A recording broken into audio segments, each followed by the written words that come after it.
much associated with. Well, my job is to talk about the American situation and maybe perhaps not change the direction of the meeting at all, but to bring in a different angle and a different slant to sort of broaden our understanding of decision-making with respect to university activity or college activity in a modern high-tech society. And that's where the American experience is very useful. Now, as a comparative historian, and we have a number here, we are not necessarily in the business of urging other countries to adopt the particular solutions to problems of their countries. It was already said this morning that each country develops somewhat differently from another, and therefore borrowing heavily is really not possible. One has to work within particular kinds of traditions and cultures. But the object, I think, of comparative analysis, comparative understanding, is to see different alternatives and perspectives, and then sometimes the light bulb goes on, and one says, oh, that's how our system works. I see that better now because someone's explained to me another system. So comparison simply is an aid, sometimes just a reflection. It's not, it's certainly not in my words, policy recommendations. Well, I'm going to talk then about the different ways in which different contexts with respect to decision-making that universities operate in. This morning we heard that the context in this country was largely the state. The universities operated within the context of a very powerful centralized state. And that has been true historically of almost all universities in the world. They have always operated within the context of very strong, powerful central authorities. And I'll come back to that in just a little while. The major exception, and that developed late historically, is the American case, operating within the context in which the state is a player, but not always the only player in determining how decisions are made in society. There's something else, and that something else is usually called the market, but except there isn't ever any one market in any society. There are always markets. And it's the markets, the plural, that is really important for this discussion. And I've entitled this talk, The Dilemmas of Supply and Demand, because there's a series of ways in which operating within market conditions presents particular dilemmas for a university and its leadership and its community. And those dilemmas are that when we're talking about now the transition to mass higher education, or in fact its arrival, because it's already here in Israel as everywhere else, the transition, the arrival, involves plural markets and plural societies. America's characteristics have developed because it was a largely multi-religious, multi-ethnic, multi-racial in an older sense kind of society, and therefore it did not ever have a unified interest. Now, you could say that Israel is also that kind of a society today, certainly multi-ethnic, and you might even identify pressures underlying the movement of opinion, popular opinion in Israel, which are, if you like, collecting themselves for the presentation of an alternative way in getting higher education to respond to what is happening, and will eventually, possibly, force the government to take that into consideration as well. But that certainly has happened. But it's a dilemma, because when there are multiple choices to be made in society, multiple markets to be served, multiple groups of people making demands upon an institution, someone within it, somebody somewhere in that society has to decide which services to provide, what kinds of curriculum, what kind of leadership, how it should exactly negotiate among those interests. Negotiation is the key, to negotiate among those interests. So when you have a society which appears to have a single buyer for the supply of education, Israel, for example, the government is the main buyer, not the only one, but the main one, then naturally those of you who are in the university world or connected to it think of the government as the body to which you must negotiate. And that has given rise to the dilemmas and problems that we've seen this morning. But suppose you in the universities had multiple buyers, and the government being only one. How would that affect leadership? Okay? It's a dilemma, but it's also an interesting challenge. A second question is, well, actually I've raised it, is that who within a university environment is empowered to make the decisions about how to serve markets? Who should do that? Who logically should do that? What does history tell us about that? And a third dilemma arises from the fact that markets are inherently unstable. They keep changing on you. They're fickle. Anyone thinking about consumer markets understand that the consumers collectively change their minds. So that's a problem for universities. We heard today that the universities negotiated, and the Planning Commission negotiated 5-year planning intervals, because otherwise instability is created. Well, markets create their own instabilities because you can't even get a 5-year guarantee. So how do you handle that? How has that been handled? Interesting question. Markets also present choices that sometimes go against the history of what an academic class really wants. Markets are sometimes governed by popular tastes, and there's an element of the university world that doesn't like popular taste. It's vulgar, it's low class, it's not quite the highest ordering of the human intellect. Universities may have to provide commercial training, which has always been a bugaboo, something that doesn't seem to fit the model of the high education. So there are undesirable elements to a market that bother universities. Now, America has had to deal with all of these, and so I want to say a few words about that, and really just to open up the discussion, because this is more in the way of being a kind of preliminary than any sort of lengthy statement. And I need to get my watch, which I left on the table,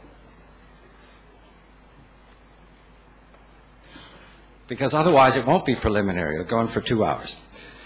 In the 1890s, see how a historian thinks. In the 1990s, there were two contradictory movements in Europe with respect to decision-making within universities. The first was called, as you know, privatization. There would be introduced into the European university system more discretion on the part of individual institutions, more ability to make up their own minds, more single institutional response to the developing markets. And government was going to use its influence to develop those markets. The second, however, was what we have heard of Israel today. The government didn't want to let go, didn't want to completely say to universities, go into the markets, develop your own missions, your own styles, your own decision-making patterns. Didn't want to do that. Centuries of controlling universities from the center made the governments of Europe very reluctant to give up the power of really controlling them or influencing them decisively. And so we heard new words being used, and my friend Guy Neve, who's sitting here, used those words in many of his writings. We heard about governments guiding the universities, steering the universities, words indicating a loosening of government ties over the university world, but hardly leaving them alone. So I'd like to suggest to you that contradictory movement is very difficult for universities to operate within. One year governments are saying, develop alternative sources of support, get closer to industry, provide more services for a varied population, at the same time exercising their historic power to control the numbers of students who are admitted, the funding formulas, the type of research projects that may be allowed, all these very important activities, essential activities towards universities, and not letting them have that absolute hand. It's a very, very difficult environment to operate within. So if in Israel you think you're operating within a difficult environment today, you should be reassured that other countries have had their problems as well. That may not make you perfectly comfortable, but there's always some pleasure in knowing that other people have miseries as well. Good. Now, let me say that the American departure, the American concern for markets never meant that government was not going to remain an essentially important player in American higher education. How could that be when government remains the main buyer of educational services? 80% of the, let's say, undergraduates in the United States today are in state-assisted institutions, so-called public, and 20% are in private institutions. The private sector is in itself something of historic departure. But the private sector of 20% is terribly important for the public sector because it sets various kinds of standards that the public sector respects and wishes government to support. So there is a kind of cooperation between the private and public sectors, which is terribly important to understanding, I think, how various kinds of institutions might really get along and join together in a common cause. And I'm talking, of course, in this context about the colleges and the universities. But let me say that for centuries, academics were pleased, in the history of the university, were pleased to be associated with the center. They didn't want to be associated with the periphery, and markets of the plural kind that I'm talking about represent the periphery. They were pleased to be associated with the dominant state churches, pleased to be associated with landed aristocracies, pleased to be associated with monarchs and emperors, and pleased to be thought of, as they still are in many European countries, as civil servants, having that rank and being members of the government bureaucracy. That story is a fascinating story, but what it meant was that it was very difficult for European academics, and I'm now suggesting to you that Israel has been very heavily influenced by that European heritage, very difficult for European academics to identify with these messy, distant, market, quibbling, quarreling, uncertain forces in society. Preferred to be at the center in face-to-face relationships with the governing powers and religious powers of their societies. Now, the American situation developed differently. And here we might say there's almost a genetic code in the development of societies. That's why it's very hard sometimes to borrow whole systems, although features can be borrowed. But the American system developed differently because, given the nature of the colonial settlement in North America by the British, the Americans early developed a hearty dislike of government, made it quite different. And that hearty dislike of government remains very much part of American life today, particularly dislike of central government, more liking for local government, easier to control, but on the whole suspicious of politicians. And therefore there developed in America the very strong notion that states serve society and societies do not serve states. So the state is a servant of society, and a state university in the United States does not regard itself as, the phrase might suggest, a state university. It regards itself as a servant of the public and not of the state, and it expects the state to behave in a way that also respects public opinion. That means the universities put themselves in a very special kind of bargaining situation with respect to the states, with which they must, however, deal, of course, but in which they have an idea that the state is not their masters, even though the state pays many of the bills.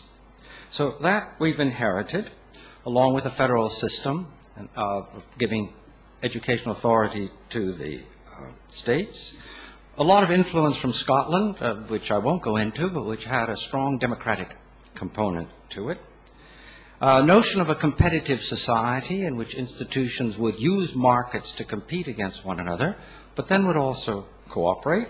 That was already established in the 18th century. No dominant intellectual class, no dominant landed aristocracy, no established churches, in fact forbidden by the American Constitution at the time of the Revolution. None of these centralizing forces, no central professional guilds, powerful guilds governing the entrance of doctors and lawyers into the economy, but rather apprenticeship models and rather market models of professional activity. So none of the centralizing forces that exist in the European university world were really available in America. So that led to an utterly different kind of response. A development of a private sector, that's an interesting history because that comes late, but the notion of an institution as living of its own, charging fees if necessary, acquiring gifts, various ways of surviving in a market condition. What if you don't survive? In the 19th century, 200 American institutions failed. So they don't survive necessarily, but others do survive, and they become very successful, particularly over time, because over 100 or 150 years, you've got a lot of graduates, and many of them are wealthy, and that does help. But it took a long time to develop that, but there was this notion that different types of institutions would arise to serve different types of markets. There would be different faith-related institutions for the various religious bodies. There would be other kinds that would specialize in one sort of education rather than another, some that would do liberal education, some that would be tech colleges. The enormous diversity of institutions that you saw here this morning on a screen, every society has them. The interesting thing about America was they were moving without necessarily government approval beyond simple government recognition of a charter to function. That was easy to obtain. So that created that highly innovative American world of constant competition, constant innovation, constantly probing and changing. So many of the innovations that you have in fact adopted here were developed out of market responsiveness, like the modular systems, credit units. All of these mechanisms that have come into the university world of Europe and of Israel developed in America under various kinds of market conditions, various ways of quality assurance, but not necessarily using government to guarantee quality, but using peer review, using voluntary associations, universities banding together to help one another evaluate their programs, and different levels of assessment, not one standard idea of what was excellent. That's never been the American case, but many ideas of what is excellent. Okay? I offer that to you as one possible response to market conditions.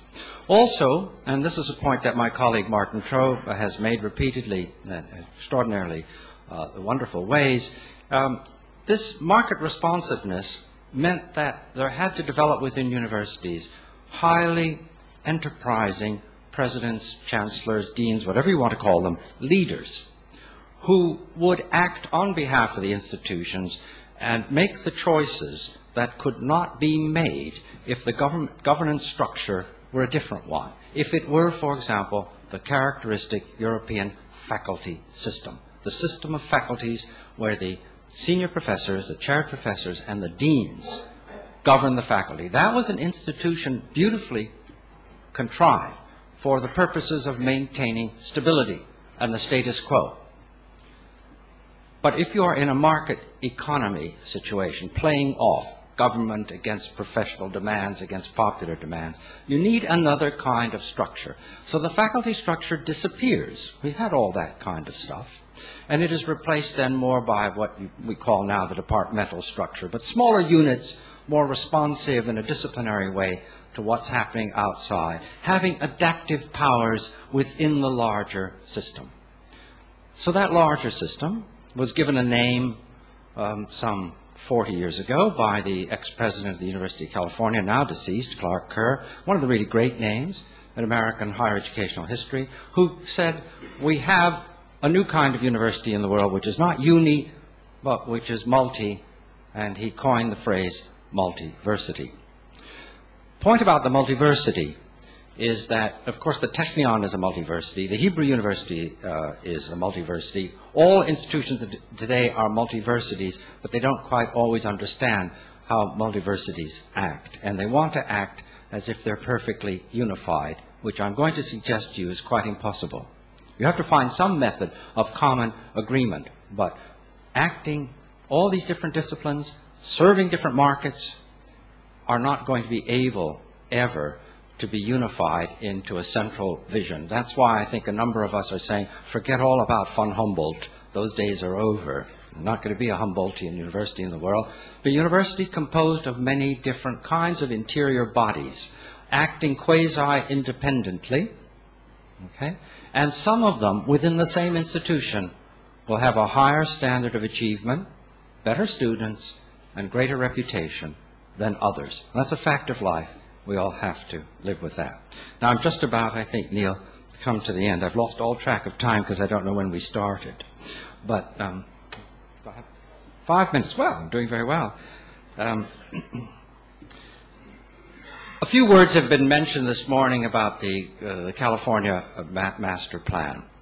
And it's your great misfortune today to have two Californians here and two Berkeleyans here, Martin Troll and myself. And it's a greater misfortune for you in the fact that we really don't disagree on anything.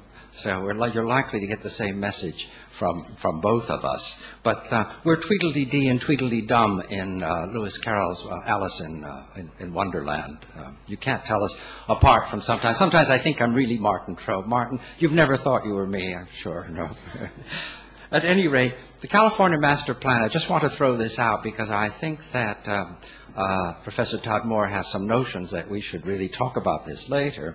And the California Master Plan is a fascinating document created some 40 years ago, still in operation, much challenged continually throughout its tenure.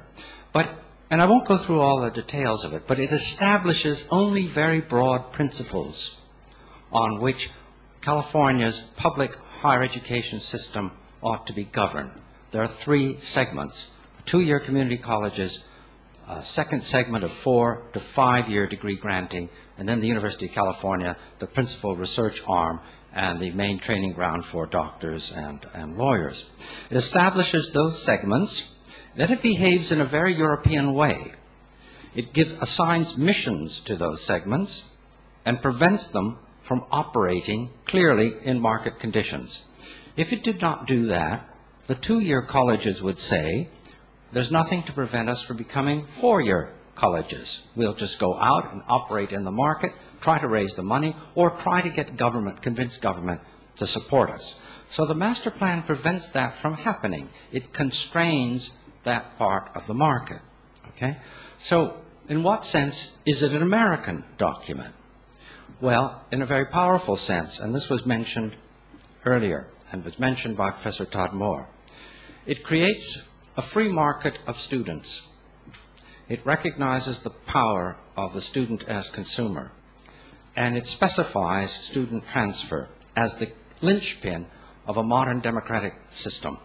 That is the fundamental point upon which this document rests. If the University of California, as the premier research arm, public arm in the state, does not maintain the flow of students from the other segments into itself, it has lost legitimacy and therefore support in the context of California's education. It's a very American idea. The universities must establish legitimacy not necessarily with government, but with the consumer, with the user, and in this case, with the student. And if that flow of access, allowing students to move upward, some who are not high school graduates, moving into community colleges, and then moving forward as their achievement levels increase, if that is not maintained, the system fails, the democratic dream is lost. So the California document is a fascinating document because it combines the notion of separate institutions, which are really kept fairly separate. There are some overlaps, but kept separate, required to be funded separately, but allow student movement freedom between the segments. I think it's a quite remarkable document from the standpoint of trying to maintain a strong research arm and yet allow for student access. So I'm not suggesting that's necessarily a model that you follow. I'm saying that that arises almost from the logic of American history. And also the other point I would make, and this is my closing remark, with respect to the controversies perceived, at least by an outsider, between colleges and universities here, and that is the notion, I think that a modern society with plural markets operating in a high-tech world has to simply absorb is that there are many different ways of defining excellence in education. There's excellence of teaching at a particular level. There's excellence of teaching at another kind of level. There's the applied dimension, clinical training, we heard that. There could be excellence in clinical training. I think one must try to avoid, because it won't work well in the future, the notion that there's only one kind of excellence, and it was the German university that defined it. That won't work anymore, and I apologize for having departed from my role as simply an explainer of the historical process and almost become a preacher. I think it's time to stop. Thank you.